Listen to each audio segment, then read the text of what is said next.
네, 강프로입니다. 포스코 DX 보겠습니다. 자, 포스코 DX가 다중바닥을 만들면서 슬쩍 고개를 들고 있습니다. 목표치는 어디냐? 5만 원입니다. 자, 5만 원 이후에는 약간 시간이 필요합니다. 자, 그럼 지금부터 몇 프로 정도 올라가야 돼요? 20% 정도의 추가 상승이 나올 수 있다. 물론 하락폭이 크기 때문에 이런 상황에서 발생할 수 있는 이평선의 기울기가 꺾인 부분, 그러면서 이 5만 원에 대한 부분, 즉 62평에 대한 부분이 계속해서 낮아지는 그런 상황이 벌어질 겁니다. 근데 이게 나쁜 게 아니에요. 나쁜 게 아니라 기본적으로 올라가는 상황을 만들기 위해서는 뭐가 돼야 됩니까? 정배열 구간을 만들어야 됩니다. 근데 정배열을 만들려면 기본적으로 어느 정도까지 지나왔을 때 가파르게 꺾일 수 있는지를 보면, 보세요. 60일의 기준치를 봤을 때 가파르게 꺾였었던 요 정도, 한 달 정도가 지나면 60일 고가가 가파르게 낮아지면서 뭐가 돼요? 저가 위주로 올라가는 그런 상황이 만들어집니다. 그러면 뭐가 돼요? 정배열로 바뀝니다. 자, 근데 제가 차트의 기준에서 이야기를 드리잖아요. 왜 그러냐? 주식시장은 가격이 먼저 반영하기 때문에 그렇습니다. 무엇이든 실적보다 가격이 빠릅니다. 실적은 분기에 한번 나옵니다. 그런데 가격은 매일 변동을 하죠. 그렇기 때문에 가격이 올라가는 속도를 실적이 증가하는 속도가 쫓아갈 수가 없다. 그리고 산업의 속도가 주가의 속도를 어떻게 쫓아갑니까? 이건 말이 안 되죠. 그래서 우리는 가격대에 대한 이해가 필요하다. 그리고 포스코 DX를 포함해서 다른 어떤 업종을 갖다 붙이더라도 우리가 보는 내용은 한 가지가 되어야 됩니다. 가격이 먼저 반영하지만 모든 종목들이 다 상승할 수는 없다. 그러기 위해서는 지금 기존의 주도주들이 어느 정도 약한 움직임을 탈 때가 와야 됩니다. 거기서 또 하나 필요한 게 있어요. 시장이 꺾이지 말아야 됩니다. 시장이 꺾이지 않으려면 어떻게 해야 되나요? 가격 부담을 가지고 있는 종목군이 없어야 돼요. 특히나 삼성전자의 가격 부담이 있는 상황이라면 시장의 조정은 100% 온다고 보시면 되는데, 지금 삼성전자의 가격대가 어떻다? 굉장히 높은 가격대에 있는 게 아닙니다. 오히려 저렴한 가격대에 있다는 거죠. 물론 HBM에 대한 진출이 늦고, 그리고 이런 부분에 대한 내용으로 인해서 실적 전환점이 더디게 나온다는 점, 그리고 성장률 둔화가 나올 수 있다는 점, 이런 부분에 대한 내용이 부각돼서이기도 하지만 삼성전자가 기본적으로 패시브 자금이 원체 많이 들어오는 그런 종목이기 때문에 삼성전자의 시세가 꺾여 나가는 그런 상황이 온다면요, 시장은 박살이 납니다. 그렇기 때문에 삼성전자는 잘 안 꺾어요. 가격이 낮은 위치에서는. 하지만 높은 가격대에서는 꺾습니다. 왜? 환율이나 뭐 그런 부분에 대한 그 마진, 그쵸? 높은 마진이 있기 때문에 그래요. 이거 말고는 지금 시장에서 뭐 다음 주도주를 찾아야 된다는 거고, 다음 주도주 중에 하나가 로봇, 그쵸? 그리고 뭐 스마트 팩토리 이런 쪽이다. 왜? 가격적인 메리트가 있잖아요. 포스코 DX뿐만 아니라 뭐 두산 로보틱스, 자 내용 보세요.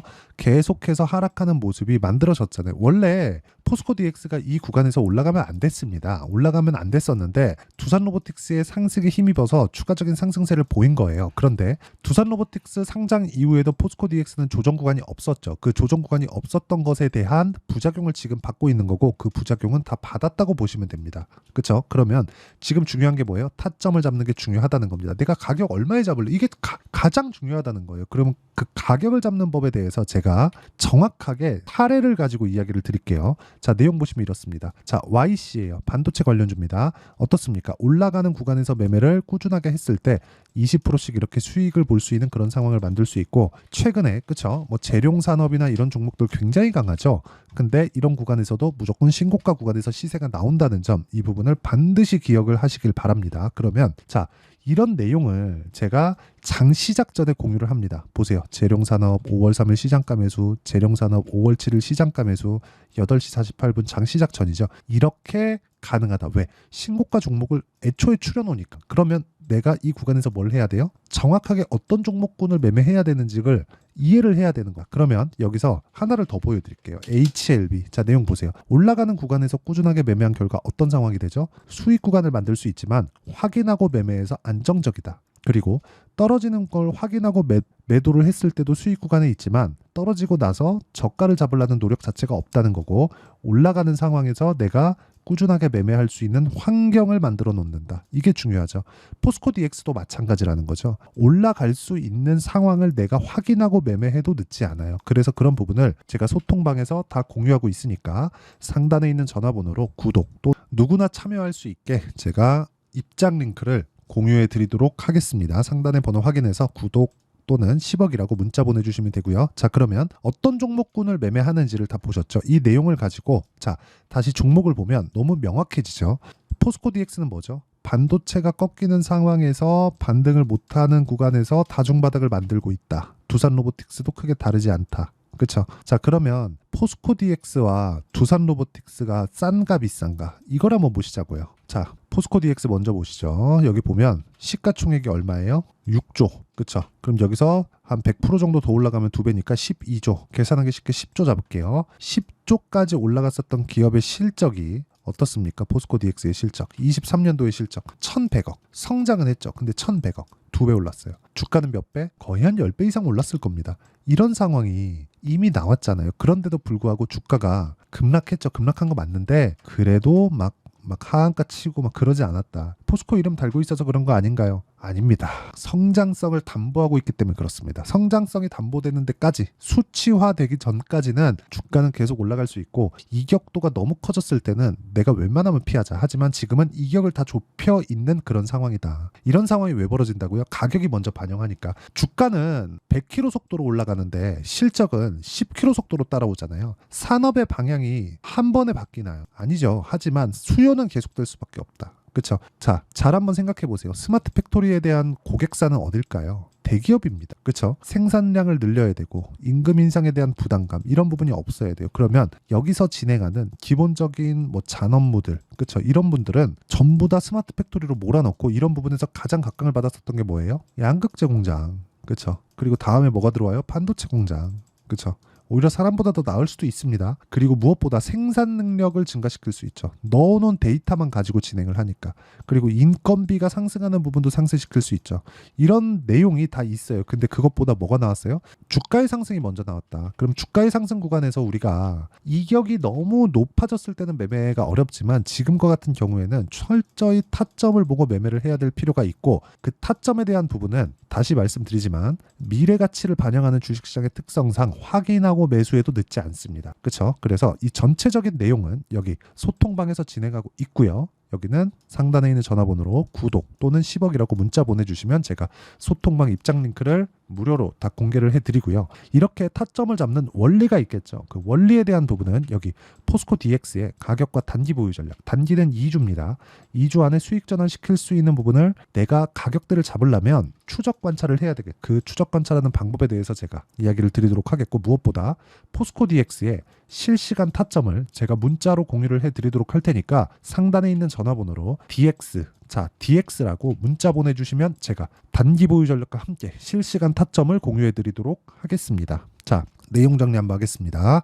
스마트 팩토리에 대한 수요는 기본적으로 있다. 하지만 이게 실적으로 전환되기 시작하는 그 순간부터는 냉정하게 실적 수치가 어느 정도까지 나와야 되는지에 대한 부분이 필요한 겁니다. 그리고 2차 전지랑 자꾸 엮어서 보던데 연관이 없는 건 아니지만 2차 전지랑 엮어서 볼 것 같았으면 12월 달까지 상승 구간을 못 만들었습니다. 기본적으로 로봇, 스마트 팩토리, AI 이쪽이랑 엮여 있다고 보시면 되고 23년도에 너무 많이 올랐기 때문에 지금 조정폭이 커지는 거지 그 이상 무언가에 뭐 악재가 있거나 그런 상황은 아닙니다. 스마트 팩토리는 계속해서 진행될 수밖에 없는 그런 사업군에 있고 이 구간에서 우리는 타점을 잡는 게 필요하다. 자, 그러면 이 내용을 가지고 우리가 어떻게 분류하고 어떻게 판단해서 어떻게 매매를 해야 될지를 제가 다 이해를 시켜드리도록 할 테니까 영상 끝까지 시청하시고요. 모든 분들이 성공 투자하셨으면 참 좋겠습니다.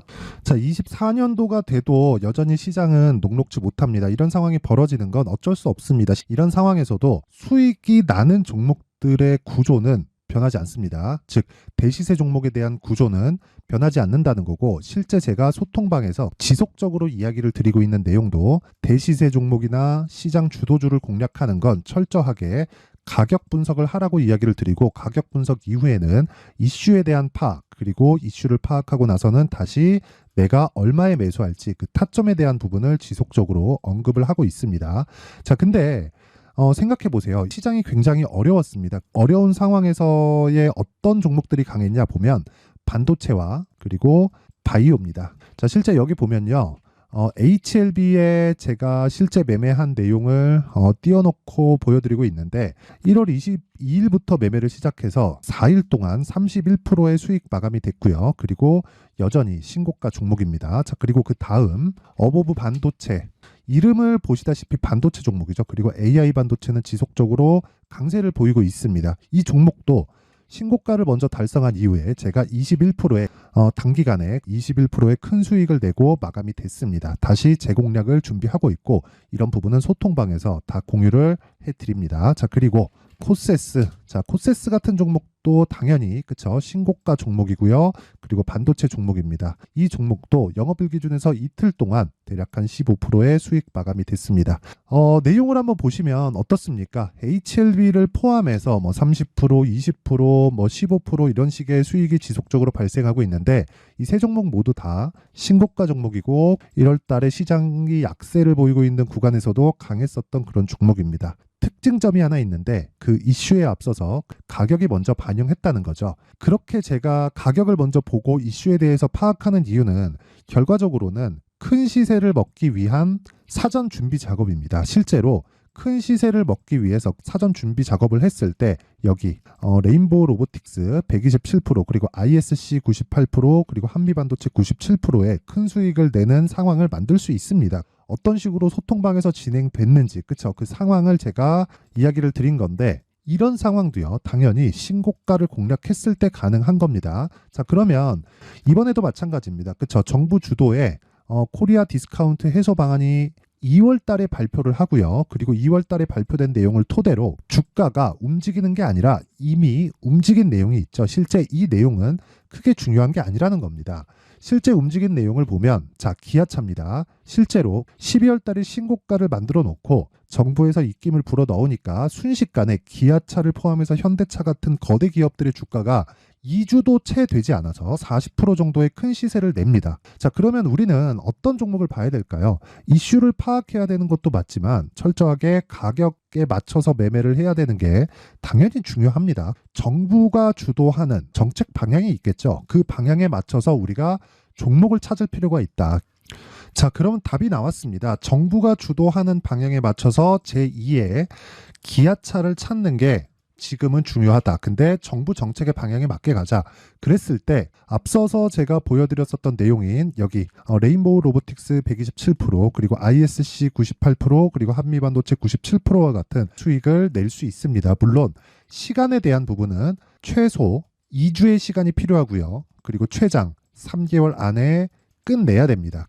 자, 기아차의 시세를 보셨던 것과 같이 2월 달에 정부 정책의 방향이 결정되고요. 바로 3월 달이면 시행입니다. 자, 그러면 우리는 거기에 맞춰서 당연히 종목을 찾아야 되고 제가 제2의 기아차를 찾아놨습니다. 제가 아까 전에 소통방에서 이야기를 드렸었던 내용 다 공개를 해드렸는데 그 내용처럼 종목만 받고 싶다 하시는 분들은요. 상단에 있는 제 전화번호로 대시세 자, 대시세라고 문자를 보내주시면 정부 정책의 방향에 맞는 종목을 모든 분들에게 무료로 공개를 해드리도록 하겠습니다. 자, 제가 원하는 건 채널 성장이 목적입니다. 자, 그래서 구독과 좋아요 꼭 좀 부탁드리고요. 모든 분들이 정부 정책에 맞는 방향으로 매매를 이어가서 큰 수익 보셨으면 좋겠습니다.